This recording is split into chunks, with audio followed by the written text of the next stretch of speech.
Graça e a paz de Jesus Cristo, irmãos. Posso ler a Bíblia para você uma vez mais? Leremos Jó, capítulo 11. O texto diz assim: Então respondeu Zofá, o Naamatita: Porventura não se dará respostas a esse palavrório? Acaso tem razão o tagarela? Será o caso de tuas pérolas fazerem calar os homens? E zombarás tu sem que ninguém te envergonhe? Pois dizes: a minha doutrina é pura, eu sou limpo aos teus olhos.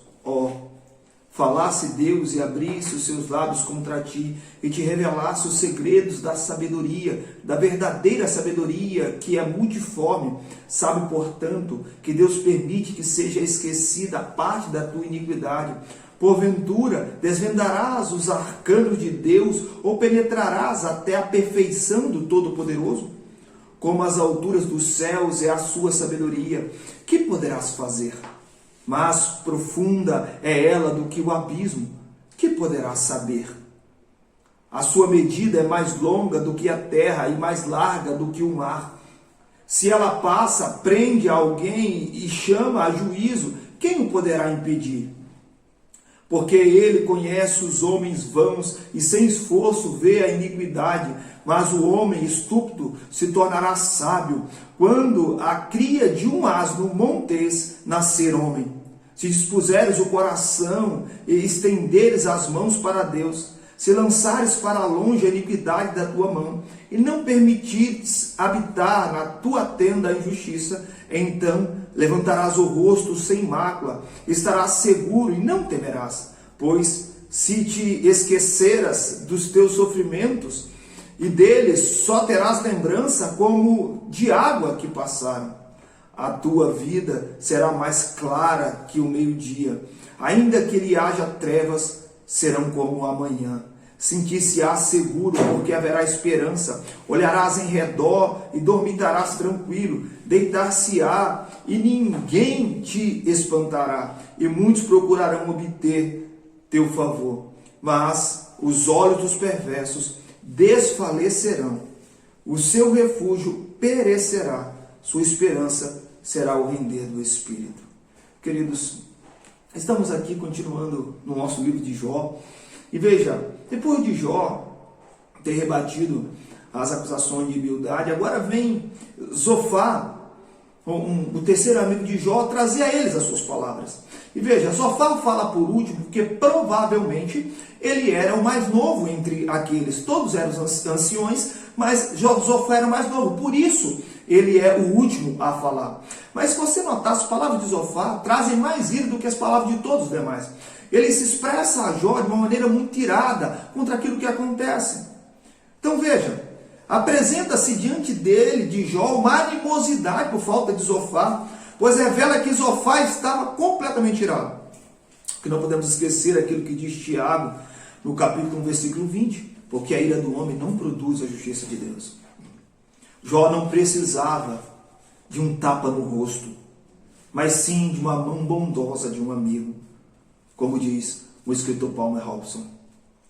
Veja, Nathan Henry, escrevendo sobre esse texto, ele diz: as chagas do pobre Jó ainda estavam sangrando, a sua ferida ainda escorria e não parava, mas nenhum dos seus amigos lhe trazia qualquer óleo, qualquer bálsamo. Zofá, o terceiro, derrama sobre elas tanto vinagre quanto os dois primeiros haviam derramado. Ele derrama uma ira contra Jó.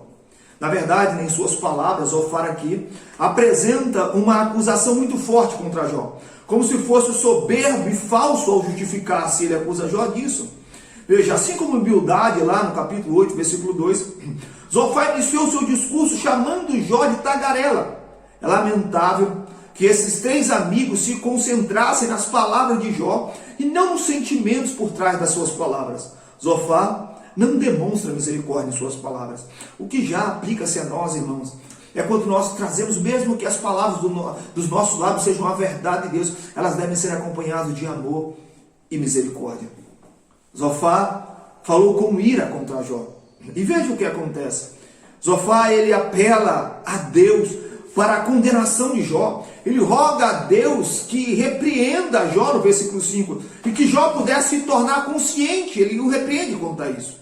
E veja, olha como ele repreende a Jó. Primeiro, ele fala que Jó pudesse se tornar consciente da sabedoria infalível de Deus e da justiça inviolável do Senhor. Isso ele diz no versículo de número 6. Ele diz ainda no versículo 7 a 9 que Jó deveria ter consciência das suas perfeições insondáveis, das perfeições insondáveis de Deus. No versículo 10 ele fala que Jó deveria ter consciência da soberania incontestável e do poder incontrolável de Deus. Dos versículos 11 e 12, ele fala que Jó deveria ter consciência do reconhecimento que ele faz dos filhos dos homens, como Deus reconhece os filhos dos homens. Na verdade, ele roga a Deus e deseja que ele se manifeste contra Jó. Esse homem está tão confiante de que Jó está errado, que nada lhe satisfará, a não ser que Deus manifeste para calar e condenar. O que Jó faz é muito parecido com aquilo que é feito por Jonas, em trazer agora uma palavra de ira, para que o próprio Jó fosse condenado, como Jonas queria que Nínive fosse condenado. Então, de forma, o que ele traz é uma palavra de ira. Mas a palavra do Evangelho, apesar de ser carregado de juízo, ela traz consigo misericórdia. O Evangelho de Cristo traz consolo do mal que enfrentamos. Ele traz sobre nós um alívio do sofrimento do pecado. E ainda, esse Zofar, amigo de Jó, assegura de que o seu arrependimento e correção, ou seja, o arrependimento e correção de Jó, ele falando isso no versículo 13 e 14, diz que Jó deveria se arrepender do mal. Na verdade, ele tem a ideia de que Deus restaura a sua antiga prosperidade e segurança se ele se arrependesse. Mas que se ele fosse ímpio, seria vão esperar por isso. Ou seja, o que ele está dizendo? Que o Senhor estava punindo Jó por conta dos seus pecados. Toda a argumentação dos três amigos de Jó envolve em quê? Jó está sendo punido por conta do pecado. Ele não consegue enxergar a circunstância. Apesar dele ter dito verdade sobre a soberania de Deus, ele não conseguiu compreender a soberania de Deus, que por vezes permite que os seus sofram, para exercer o seu ensino didático. Então veja, amados, tomemos cuidado para não sermos como Zofar, para termos sempre no nosso coração o intuito unicamente de demonstrar a nossa razão e querer que os outros sejam condenados pela nossa verdade, mas que o nosso olhar seja de misericórdia para com aqueles que sofrem. Devemos compreender que Deus é que governa tudo. Ele é soberano, está por trás de tudo o que acontece. Que Deus lhe abençoe.